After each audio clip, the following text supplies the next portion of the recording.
Alrighty, good evening, everyone. Welcome to week 7 of administrative law, and also welcome to 2024. Good to have you all with us. I'll start tonight with a little bit of housekeeping, and then we can jump into any last minute discussion about the midterm assessment if there's any further questions. And then we can talk about unauthorized decision making, which is our topic for this week. So, housekeeping, hopefully it is not a surprise to you that your midterm assessments are due this week. So the written submissions are due tomorrow evening at 5 p.m. Queensland time. Um, Senior counsel is presumed to be responsible for making that upload, but if you've talked to your partner and junior counsel makes the upload, that's fine. But just to clarify and confirm that only one person needs to make that upload. I had intended to send out the Zoom invites for your advocacy sessions today. Unfortunately, the wild Gold Coast weather did not cooperate, and I spent all day scooping out water from the front of the house. So didn't get to that, but we'll get that to you tomorrow. So please check your student emails because that's the address that I'll be using. Please check your student emails tomorrow, and I'll send those out to you then. And for those of you who are watching this back on the recording, I'll do it before I do the upload. So by the time you watch this as a recording, you should hopefully have received that calendar invite. So yeah, just keeping an eye out for that one. If you can accept, then that helps me know that you've received it as well. But yeah, in terms of last minute questions, I did have one just before the recording about how uh, you should refer to your partner during the advocacy component. So if you're senior counsel, how should you refer to junior counsel and vice versa? And the terminology is my learned senior or my learned junior. So that's how you refer to your partner. So you might say, um, as senior counsel, I'll be speaking to the issues relating to the freedom of information request, and my learned junior will make submissions relating to the housing affordability schemes, something like that. Any other last minute questions or anything that you'd like to clarify about the midterm assessment? No, that's all good. One thing that did occur to me, because it's a question that I usually get, and I may have already gotten it and answered it, but so let me know if this is not news to you. But I often get asked if you need to wear like a suit or what the dress should be for the moots. Given that it's a court like scenario, ideally you would wear a suit or formal business attire, but as a matter of equity, it's not a requirement. So, I know that not everyone necessarily has access to that or is comfortable with that and those sorts of things, and that's completely fine. So, um, I think that people who kind of do dress to the occasion, I think it kind of helps you get in the zone and get a feeling for the the activity. So if you want to, you're more than welcome to, and I encourage it. But it's certainly not a requirement of the assessment. And I think that's caught up on um, sort of questions that I've received um, over the break. Any other last minute anything that anyone wanted to clarify? Fantastic. Well, that's all good. So yeah, just keep an eye on those emails tomorrow for the calendar, and then yeah, I'll get your written submissions tomorrow, and I'll see you later in the week for the oral components. But let's now turn to unauthorized decision making, which is the next ground of review that we're covering in this unit. It's Unauthorized decision making is a good one because it really captures a lot of the emphasis in administrative law on um, the process, the decision making process, and problems with the decision making process, rather than necessarily being all that interested in what the actual outcome was and whether we agree that that was a good decision or not. Um, and so what's really useful about unauthorized decision making is a ground to review and to kind of do it early on in the term is that I think it really helps solidify that emphasis on we're interested in lawful decisions and was the decision lawful rather than was it a good one or not. And so a few things we've got sort of different types of unauthorized decision making or different reasons why a decision might be unauthorized. Um, but it's a good sort of uh, I guess blanket approach to just sort of step through thinking about firstly, what was the decision, and that should usually be pretty easy to identify, but it's worth being really quite clear about okay, well, what was the decision here, and then comparing that with the primary legislation or whichever rules are governing the decision maker's actions to compare with okay, well, is the decision maker actually allowed to um, make that decision? And in our discussion of the principle of legality, we're focusing on they've got to be able to actually point to something concrete and tangible that authorizes their decision. So that might come in a few forms, or the problem with that authority might come in a few forms. So this week we're thinking really heavily about whether procedures that were required were not followed, um, or the decision wasn't authorized in the sense that the decision maker um, did one thing that was different from what the primary legislation actually allowed. Next week we'll look at jurisdiction. So sure, the decision itself might have actually been allowed, but the decision maker wasn't the one who was allowed to make it.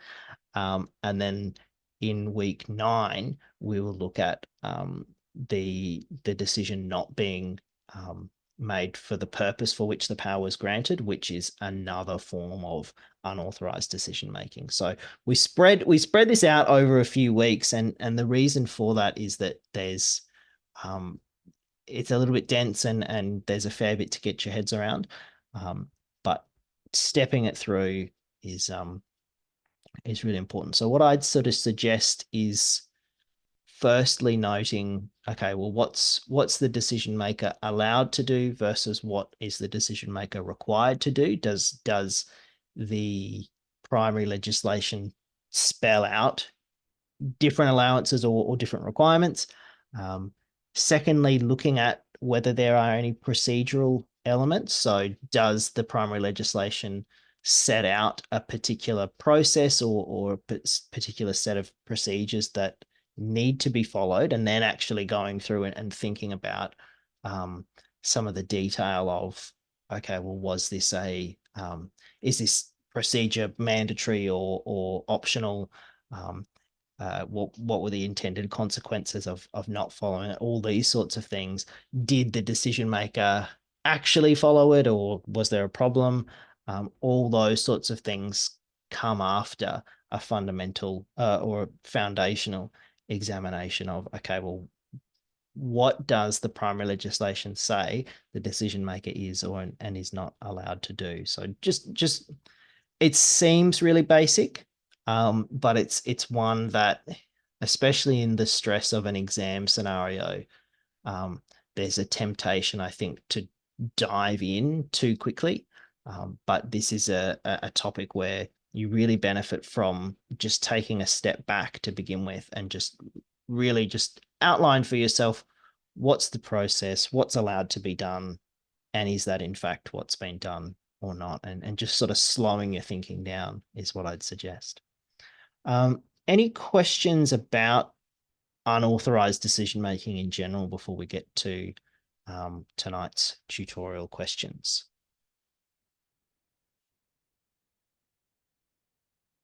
Nope, all good. We're a quiet bunch on New Year's Day, which is fair enough. So our tutorial question tonight is in 2021, the Commonwealth Government enacted the Gaming and Casino Licensing Act, the purpose of which is to regulate gambling in Australia. Under the Act, it's an offence to provide gambling services except in a licensed venue with a dedicated gaming area. It's also an offence for a person to possess alcohol in a dedicated gaming area. And so this is how you know that this is a hypothetical law and not a real law, because that's very much not the case in real life.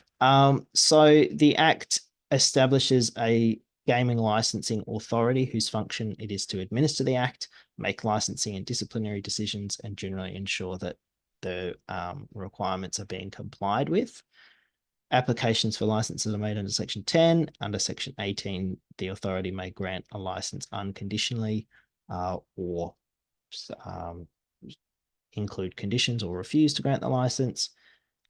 Section 26 sets out that the authority can conduct a disciplinary inquiry to decide whether there are grounds for taking disciplinary action. Section 26, paragraph 3 sets out a procedure for the disciplinary inquiry, namely that the authority must provide at least 28 days notice that the inquiry will take place.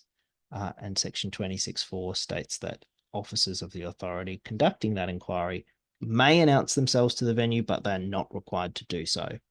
And then we've got sections 27, 29, 41, and 42 set out in full, and we'll refer to each of those as we go through. Our scenario includes Poker, who holds a license to operate a gaming venue. An officer conducted a random inspection and found that several patrons have been allowed to bring alcohol into the designated gaming area. So they write to Poe saying there's been a disciplinary inquiry and they've determined that grounds exist for taking disciplinary action, and the two employees involved are required to have their employment terminated. So we've got a range of questions to work through. The first of which is whether the avenues of either merits review or judicial review are open to either of them. So Poe and Roo. Let's start with merits review. And so just to sort of spell out as well, this is basically, we've talked before about question 1 on your exam will be, is judicial review available? It will be framed in terms of, is judicial or merits review available? So it will look very similar to the way that the wording here in this week 7 tutorial is set out. So let's talk through that. First, thinking about merits review. Do you think merits review is available for this particular decision?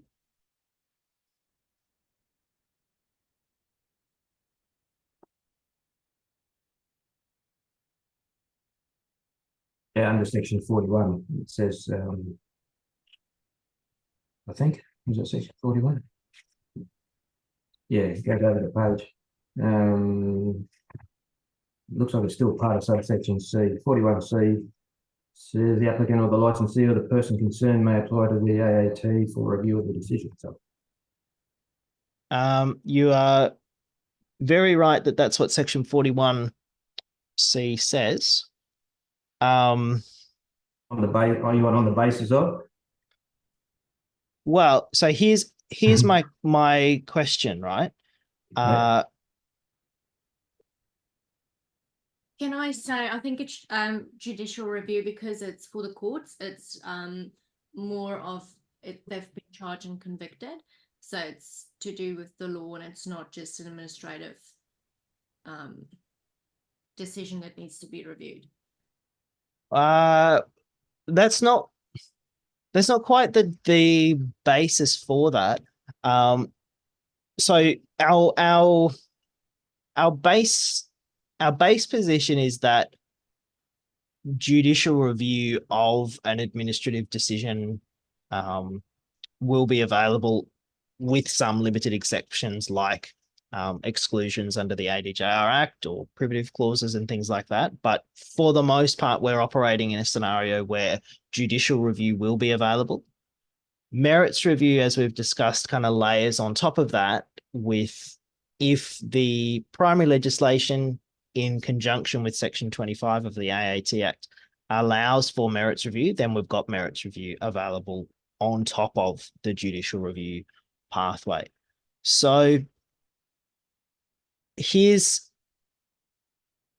the thing. So the decision is pursuant to Section 29D of the Act. Notice is given of a requirement to terminate the employment of the employees.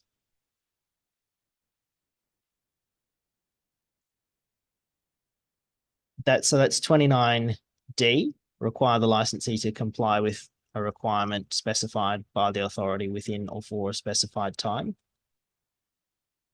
Section 41 allows for the AAT to review a decision refusing the license, issuing a license with terms and conditions, or suspending or cancelling a license. The difficult thing for us making a merits review argument is that the decision that's been given under Section 29D is none of those things. It's not a refusal for an application for a license. It's not an issuing a license on terms or conditions. And it's not a suspension or cancellation of a license. So that's under Section 29, suspension or cancellation is provided under 29E and F. So if that's what the decision was, we'd have merits review available. But because this is made under Section 29D and because Section 41 doesn't explicitly provide merits review for a decision made under 29D, we wouldn't have merits review available. So that's why we'll talk through judicial review availability in a second, but that's why merits review wouldn't be an option for us because we're not specifically given that opportunity. Does that make sense?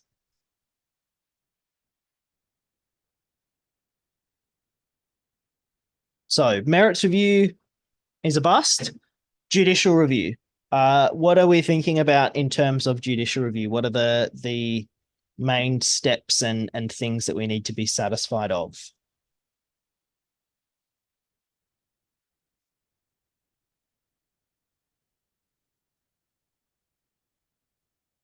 There needs to be, am I on the right path? There needs to be a decision. It needs to be an administrative authority. It needs to be delegated under enactment. Sort of. I think you're on the right track, and it's just that the terminology is not quite there. So broadly, we're thinking: do we have a justiciable decision, which is it a decision, final, determinative, substantive, operative, of administrative character, made under an enactment and not excluded by the schedule? So it sounds like those were the things that you were going for there. So we want a justiciable decision. Do we have a decision here? Yes, we do. The decision is your license can only continue if you fire these people. Is it of administrative character? Yes, it is, because it's a specific application of the law to particular individuals. It's not generalized policy. It's not a judicial decision. Was it made under an enactment? Yes, it was made under Section 29D. And is it excluded in the schedule? No, it's not. This is hypothetical legislation, so there's no way it would be in there. So we're happy that we've got a justiciable decision. What are the other two things that we want to make sure we're discussing when we're thinking about judicial review availability? Jurisdiction and standing. Yep, absolutely. So which jurisdiction are we operating in here?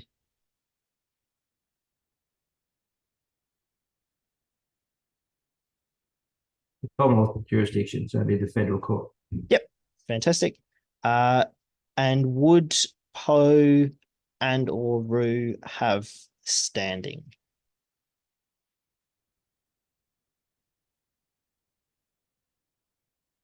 Yeah, I think we'd be pretty happy that they would. Their material interests in terms of for Poe, this is about her business and her employees. And then for Roo, this is her employment. This is a source of income for her. So those are material interests, arguably commercial interests. And so that's a well-recognized category of interest that is more than merely intellectual or emotional. It's got that, it goes beyond what the ordinary member of the public would have in the decision. And so we'd be happy that that would be a special interest. Yes, Ian. Yes, I didn't think that Roo would have standing because the legislation is actually directed towards governing the licensee, and although the offence is actually the persons to possess the alcohol in there as well. I mean, it's not directed towards staff. It's not possible for them to be sacked under that legislation. So would they have standing? I think it would come back to the licensee only, because it's the whole thing's directed towards the licensee and his license, not the other people. Yeah, that's an interesting point. And it's the idea about whether Section 29D actually allows for termination of employment and those sorts of things. We'll circle back to that because that in itself is a really good point. But in terms of whether that restricts Roo's standing, the difference is that even though the decision is made, I suppose, to Poe or I guess formally it attaches to Poe's license, in substance, Roo's interests are affected by the decision because this is her source of employment. And so she's got that material stake in the decision, even though, as you say, it's a little bit more indirect because the decision is attaches to that license. But in when we talk about standing, we're thinking about the substantive impact of the decision on a person's rights or interests, right? And so viewed through that lens, Poe's interest in being able to remain employed at the casino clearly has been impacted, even though it's a decision, not a decision that's been made directly to her or her license. So I can see where you're coming from, but I think we'd still have a strong argument that Roo would have standing in this matter. Okay, I just thought from a presenting it point of view as an applicant, though, it would lessen your case if you actually brought the employee to make some sort of argument, because your argument is a legal one against the Act and everything else. That's all. I wouldn't include them because you got the licensee there who will make the application, not so much on their behalf, but to bring in the fact that it was unauthorized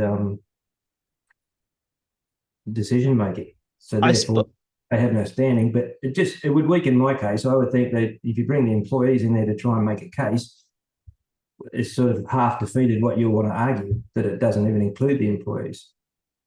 Yeah, I see where you're coming from. I suppose the alternate scenario there is that Poe gets this decision and goes, yeah, I didn't really like those two anyway. Sure, I'll terminate their employment and move on with it. And so if you're in this scenario, if you're Roo, not Poe, you're sitting there going, what am I going to do? Like, how do I keep my job? You've got to have that recourse. So yeah, I can see where you're coming from. If you're Poe, maybe you don't really care whether Roo can be joined or not, or you don't necessarily want her to be joined. But if you're Roo, you're making the argument that you do have standing. And in isolation, I think that would itself be a strong argument that her interests have been affected. Okay. Excellent. So we're pretty happy that we can access judicial review. What steps should be taken before they institute any review of proceedings? So, look, basically, this is a bit of a do we have very good reasons for decision at this point? Which I think maybe we have an argument that we don't, or at least based on these facts, we haven't seen good reasons for decision. But what we might do is to think as we go through the next discussions, just think if there are particular gaps or particular questions that we think at the moment are unanswered, thinking about how those gaps and that ambiguity might also help clarify a particular position or lean our argument one way or another. So then the third question is on what basis, if any, can they challenge the validity of the authority's decision? Let's talk about section 5.1b first. So this is procedures not followed as an avenue in unauthorized decision making. There's 3 questions that we need to ask ourselves with a procedure not followed argument. What would those 3 questions be?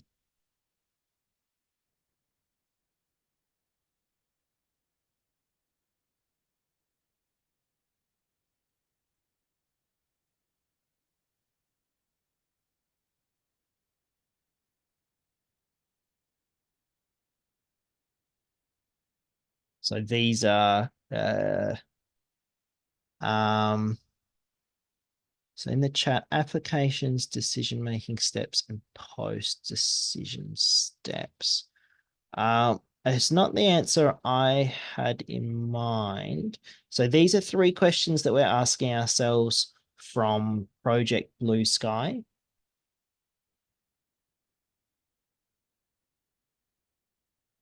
Yeah, absolutely. So in the chat, does the Act specify a procedure to be followed? 2, was that procedure followed?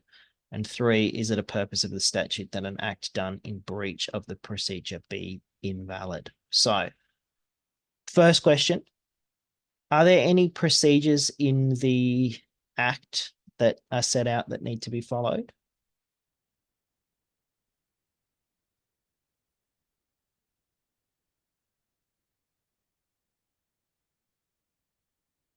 So I can see that you're speaking there, Craig, but I'm having trouble hearing you, and I don't know if it's my end or your end. Maybe if you just pop it in the chat. But other people feel free to jump in the meantime as well.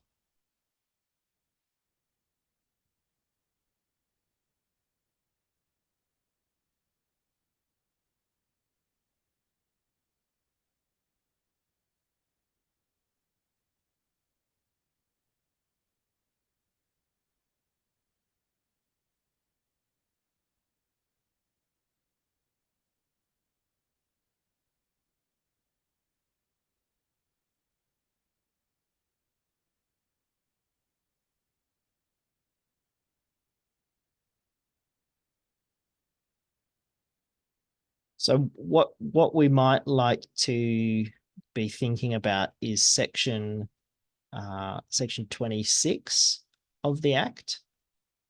Is there anything there that leaps out to us?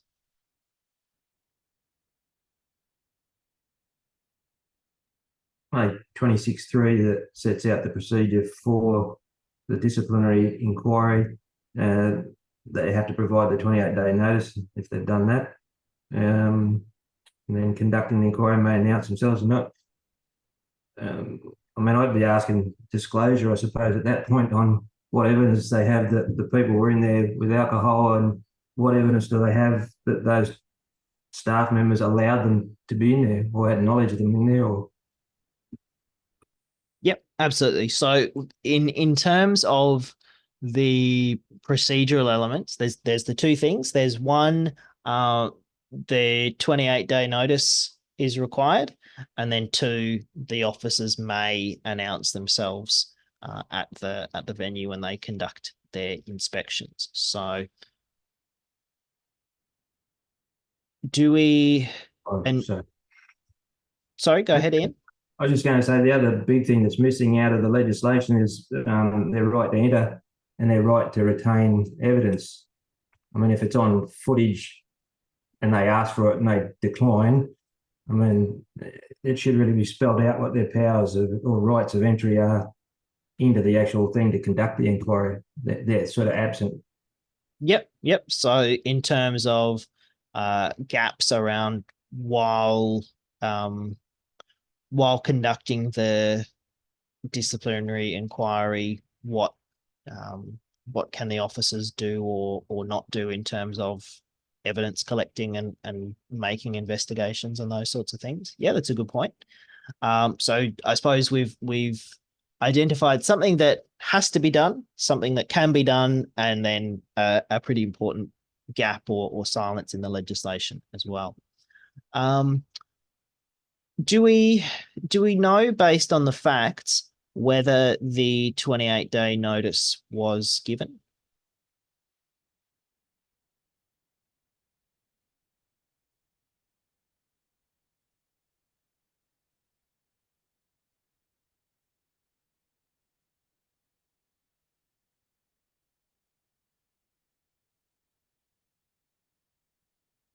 I'm just double checking the facts. I had no that they hadn't given the 28 days notice from the facts, but I could have missed it. Well, I think the we don't know either way, right? The facts are silent in terms of what we've got. We don't have confirmation that it was given, but we also don't have confirmation that it wasn't given. So in terms of, and this is why, in terms of what are the gaps in our information, what more steps in terms of information gathering should we be doing? Finding out whether this 28-day notice has been provided is going to be pretty important. And so we'll stick with that one, and then we'll talk about the may announce themselves. The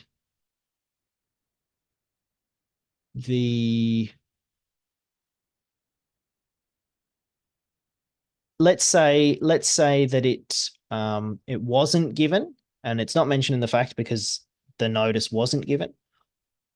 Under the third question in the second Project Blue Sky question, was the procedure breached? We'd be saying that it was breached. They weren't given the letter. What does that mean for the third question? So is it the purpose of the statute that an act done in breach of the procedure be invalid?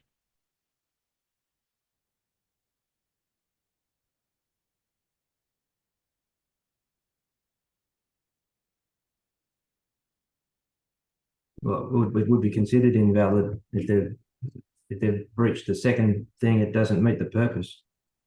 Yep. So if we're saying Section 26(3) sets out that the authority must provide at least 28 days notice that they will be conducting the inquiry. They haven't done that. Therefore, it was Parliament's intention that an act done in breach, so not providing that 28 days notice, should invalidate the decision.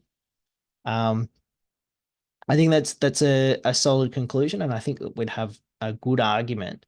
And it's further strengthened by the fact that Section 26(4) is framed in optional terms. So they may announce themselves, but they don't have to. That, as a matter of statutory interpretation, including an optional thing next to the mandatory thing, gives greater weight to the argument that breaching the mandatory thing, Parliament intended to take that very seriously and put a lot of weight on that 28-day notice. So I think we have a good argument there that if they weren't given that 28-day notice, that would be a problem, and that would then invalidate the decision made in breach of that procedure. If it was given, then obviously they've followed that procedure, and that becomes a line of inquiry that's not open to us. And so, given that in the facts that we're given, we don't necessarily know either way, a really good answer would discuss both sides of that. So, what you might say is, look, on the facts, we don't have any evidence that this 28-day notice was given. If that's the case, then it would invalidate all the reasons that we've just talked about. However, it would be really important for us to confirm that the 28-day notice was in fact not provided. And then that way you're covering the fact that on the information that we're given, we can't definitively say that they weren't given it. The facts are silent on that either way. So talking through that ambiguity demonstrates that you've got a really good understanding of the entire scenario. The second procedural element was the authority officers of the authority conducting the inquiry may announce themselves to the venue but are not required to do so. And then under the facts, it says that the officer conducts a random inspection but doesn't announce himself, it seems. Would that be a problem under the Act if he didn't announce himself?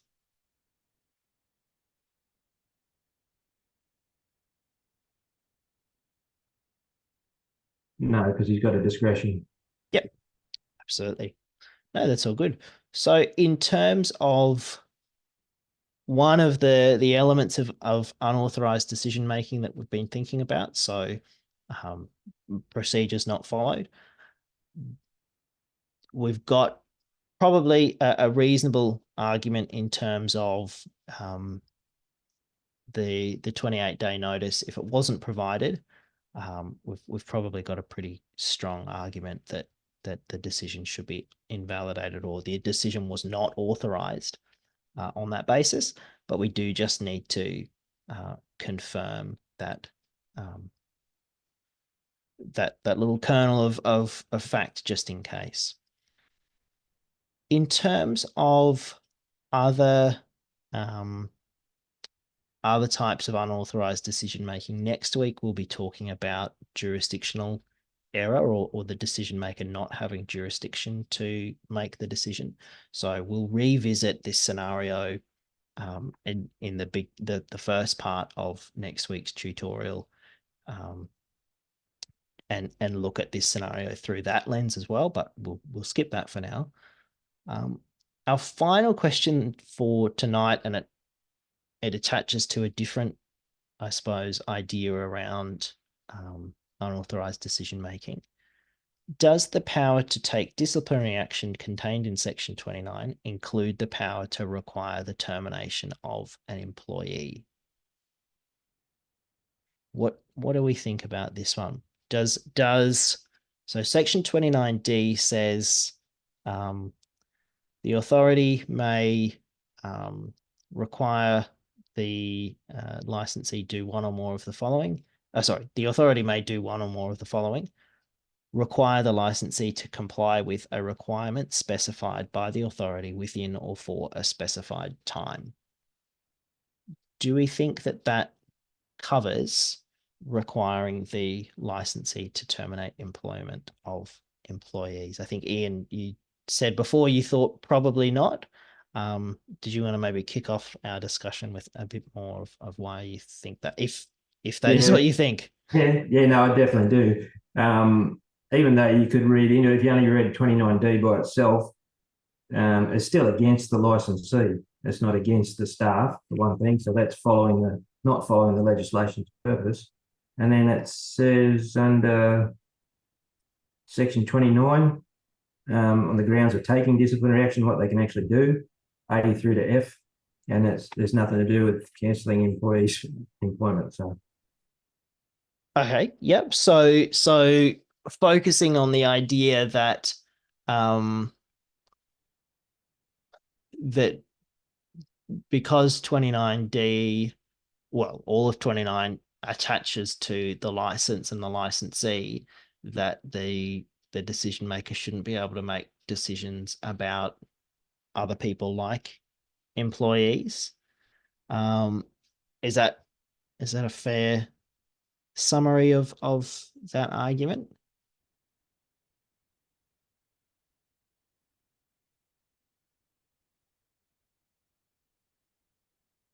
Yeah, that's what I was Yeah. saying. I wouldn't include the employee because your argument is that they're not included, so it sort of defeats the purpose. But anyway, No, that's fair. I'm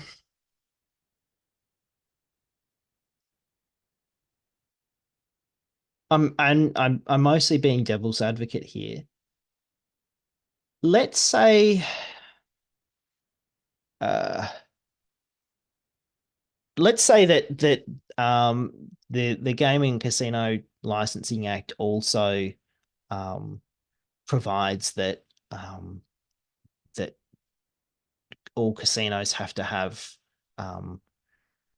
readily viewable clocks throughout, because it's easy to be lost in that kind of timeless void in the casino, just slamming the pokey machines or whatever. So let's say that the act says you've got to have clocks everywhere. An officer goes in, conducts an inspection, and finds that a casino doesn't have clocks. If they said to the licensee, you have to install clocks in your casino, so require the licensee, per section 29D, require the licensee to comply with a requirement specified by the authority within or for a specified time. So you've got 30 days to install a clock. Would that be something that would be within their power to make that decision?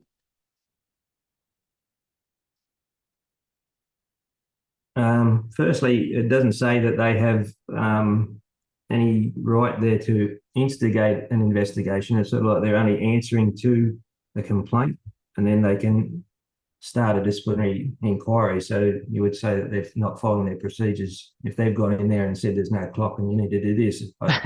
It doesn't appear to me that they have a that's not their charter to actually go in and initiate those sorts of things.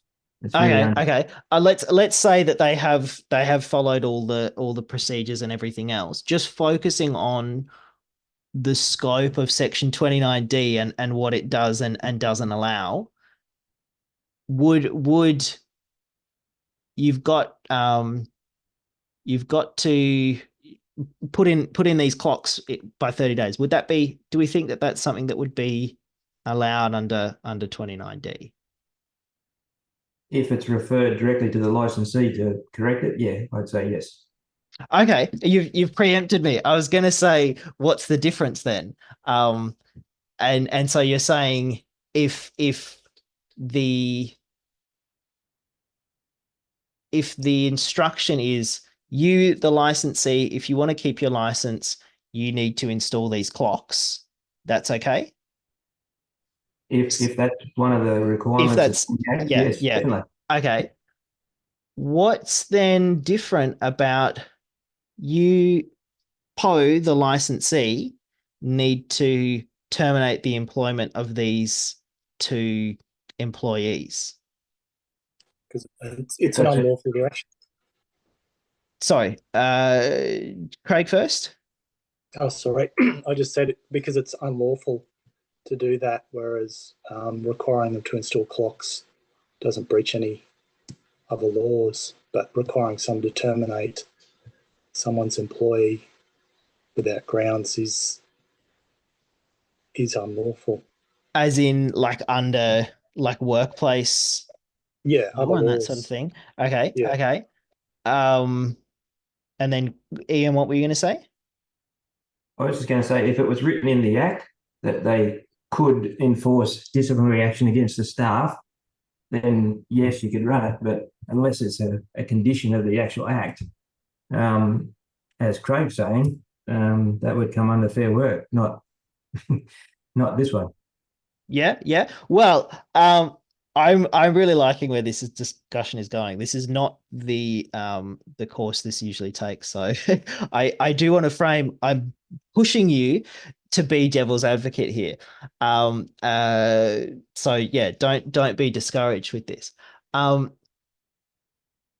mean the external reference to workplace law is probably fine. It's not something that in a purely admin law assessment I'd be able to assess you on.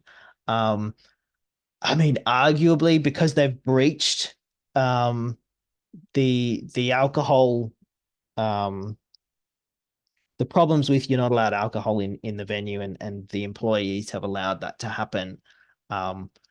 You know, potentially you've got an argument that that would be fair grounds for dismissal because they as employees haven't complied with the licensee's obligations. So I'm not going to say either way whether strictly under workplace law that would be okay or not.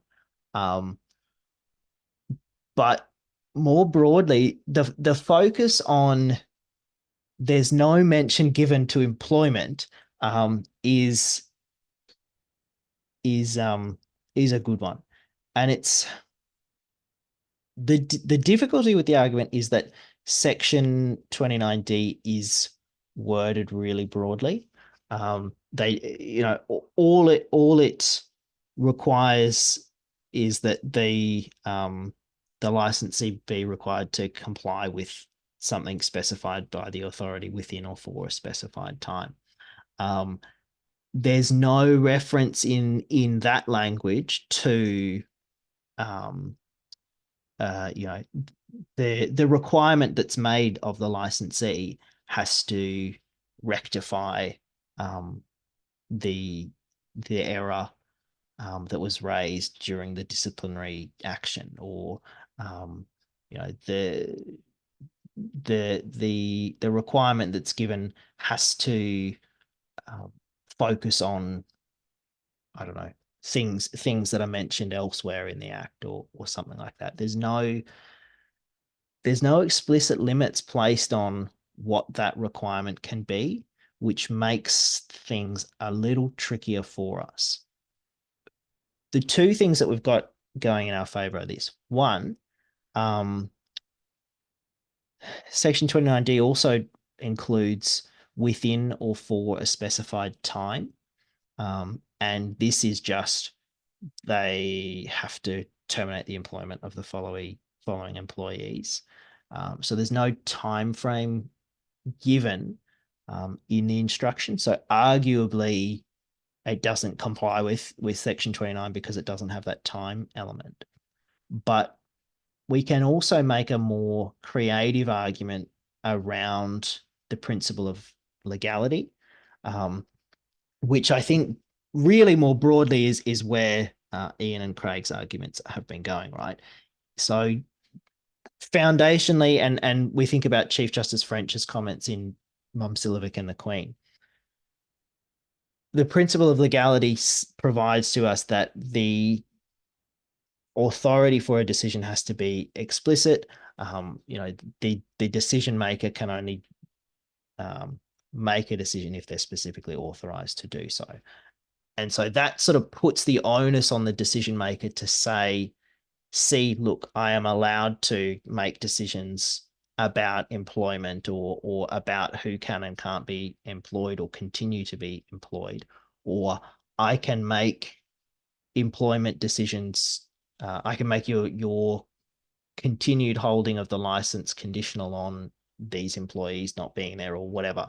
All of those sorts of actions need to have specific provision in the Act. And as you guys have pointed out, that specific provision isn't there. So on the principle of legality, we've got something to work with, which is useful. We can then layer on top of that the ideas set out in Paul and Monday, which focuses on the difference between the subject matter of the authority and the subject matter of the decision. So this was the case where it was held that an enactment about regulating air impurities didn't necessarily cover or didn't necessarily permit the decision maker to make a decision around lighting a fire, even though fires emit air purities. They were different subject matters, and just because one subject matter was authorized didn't mean the other subject matter was authorized. And really, where I think especially Ian's arguments have been going, they fall into that subject matter distinction. The purpose of the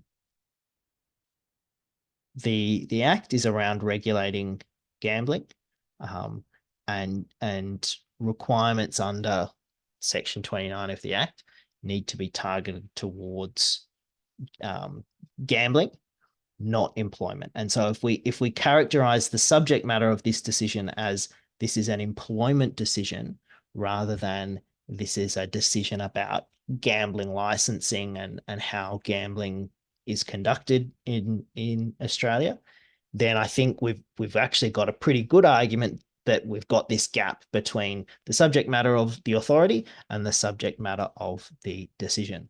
So really nice to see you guys identifying, maybe not quite in exactly those terms, but identifying that avenue, because that's a creative argument to make, and it's usually one that isn't raised. Usually it's, well, Section 29 is worded pretty broadly, so it's probably okay. Being able to go that step beyond and say, hey, look, this is actually something that probably needs a bit more specificity to it in order to be justified.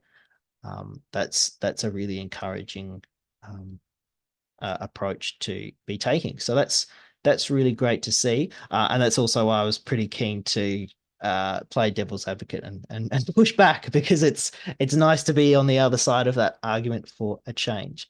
Having said that, it's an argument that requires a couple of twists and turns. So I do want to pause. Does the argument that I've sort of laid out, does that make sense? So is everyone sort of following where we're going with that? Especially the Paul and Monday distinction is one that can be a little bit tricky. So if you want me to clarify that or go over that in a different way, absolutely happy to do that as well. Would you have another argument with 27B if the offence for the person to possess the alcohol, they were never charged with any offence, then really does the whole thing fall apart at that stage? Sorry, so 27B, the provision of gaming under the licensee's license contravenes a condition or restriction. So if you could say, well, actually they never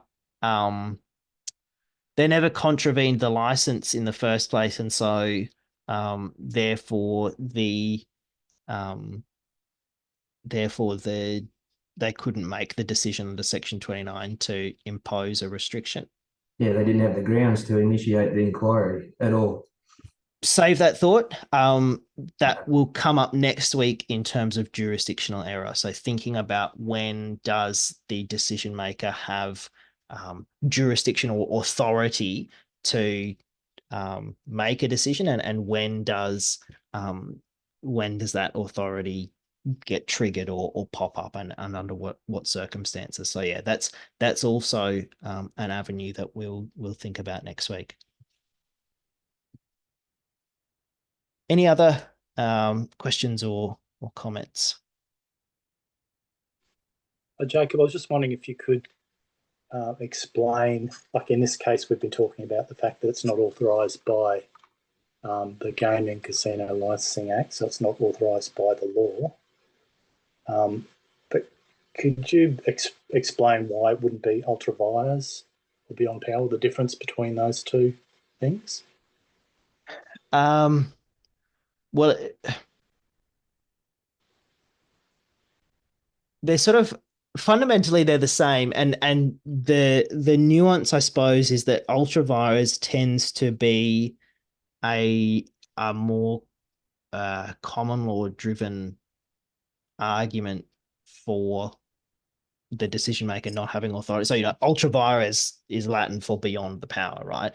Yeah.